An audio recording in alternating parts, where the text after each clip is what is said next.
Well, then there's Newman, who this is his last great leading man movie before he gets a little older and moves into another phase of his career, right? Yeah. This is like the last time he could believably get Verdict's after this. Verdict's after. Yeah, but he's like way he's like fading at that point. Like, as like, he's not, that guy couldn't play hockey. Yeah.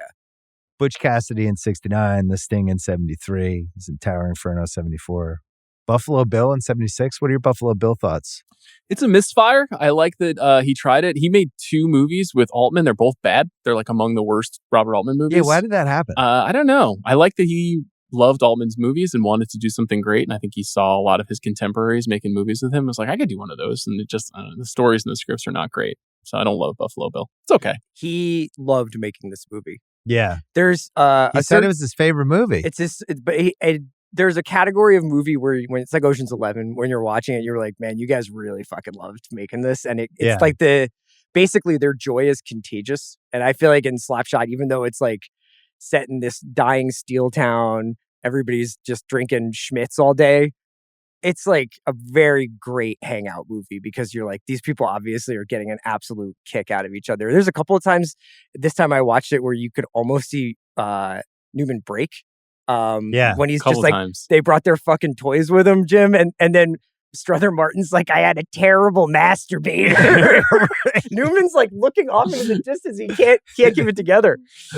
I think I really was thinking about this heading into the movie, this viewing, whether he's my all-time leading man guy. Because I was especially coming off, we talked about Cruise and Jerry Maguire, Hanks and like Castaway. Burt Reynolds has a great one in The Longest Yard, where it's just like, you have to feel like he could be the coolest guy in the room, that he can get anybody's wife or girlfriend. There's a charisma piece, and you feel as you're watching like only this person could have played this part.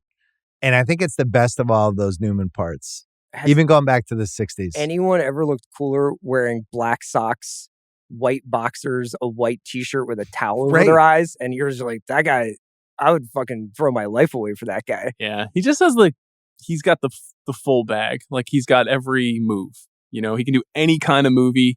Yeah. He could be in a action Western, or he could be in a sports comedy. He could be the romantic leading man, or he could be the sidekick. He could be like the old wily rascal, or like the young wide-eyed kid. Like, he really, over 50 years, could do every kind of leading man part. I think he probably has the best case for, I guess there's like, you could probably talk about like Jimmy Stewart or Henry Fonda or somebody like that going back to the 40s and 50s. But from 1960 through 1985, I don't know if there's a better guy doing it. He's also great in every decade. He's even great up through those Robert Benton movies, like Nobody's Fool, like when he's really much older. Twilight, yeah. Well, it's also fun to think about him in different movies that have come out since his peak. Like Once Upon a Time in Hollywood.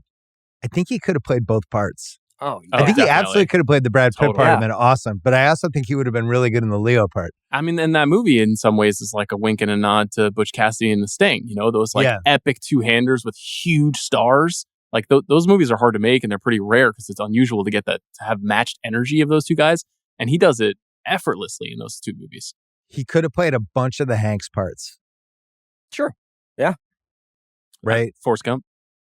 Well, I don't know about Forrest Gump. Yeah, that done big. Would have been tough. Yeah, he definitely could have done the Castaway, and I think he could have been good in like, he was never really in a rom-com, but I think he would have been good in like a Sleepless in Seattle type thing if he'd ever wanted to do it. Yeah, he's in Somebody Up There Likes Me, right? Like that's an early one. But yeah, he's not in a ton of those. He could have played some of those younger Cruise parts. Like he absolutely could have been Pete Mitchell. Sure. When he was a younger actor, yeah. I think he could have been Jerry Maguire. Definitely. Yeah. But you're just going down. It's like the dude could do everything. He had really good taste. It was interesting that those two Altman movies didn't work out for the most part.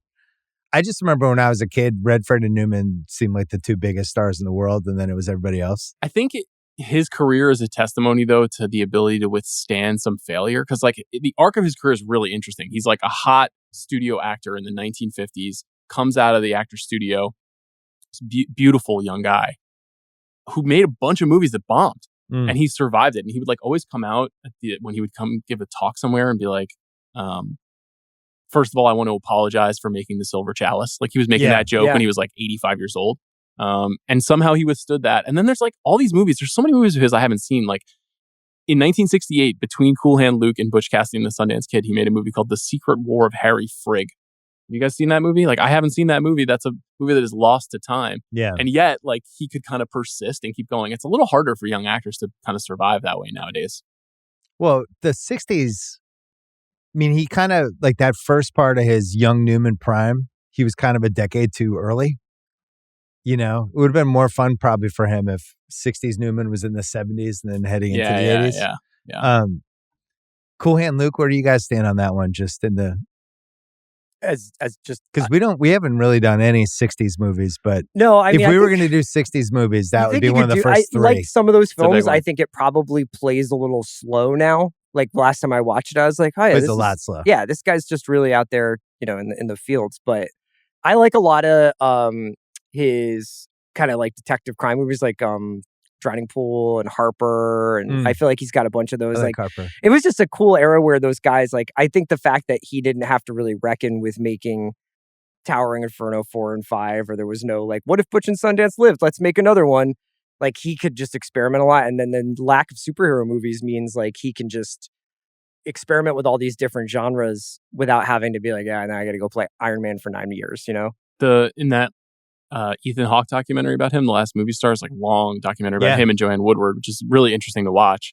He also was like really benefited from the fact that Joanne Woodward was like this huge star in the 50s and 60s and won an Oscar. And then like their careers kind of shift where he becomes the guy over that time. Yeah. And you can see like he uses that flexibility to do a lot of cool stuff. Like he takes chances on directors. He makes really weird projects. He starts this whole company. Like he is like a very adventurous person. Like he was also like super active in the civil rights movement. You know, he's like a huge figure in American pop culture history. He has so many good, like, subtle Paul Newman moments in this movie. Like, just watching his face, like, when Killer goes out to fight that guy and they just show Newman and he's watching, and then he kind of he notices the crowd, and he's just doing a lot. It's weird. I don't even think he got nominated for this movie. The moment when the guy, it's the first time they're at the bar in the beginning of the movie, and the guy comes up to him and is like, "You guys got to fix the power play." And for a second, he pretends to be drunk. He's like, "Oh yeah, we'll work on it," you know. And then he goes right back into talking to Denis about Lily. It's just great, man. This is my favorite Paul Newman movie of all of them. It's like, I mean, this has been done, but it's very rarely done as one of your best movies. But it's like if Daniel Day-Lewis was in a Farrelly Brothers movie or something, you know, where you're like, oh, the best actor of his generation is in a goofy comedy. You know, it's hard to pull that off.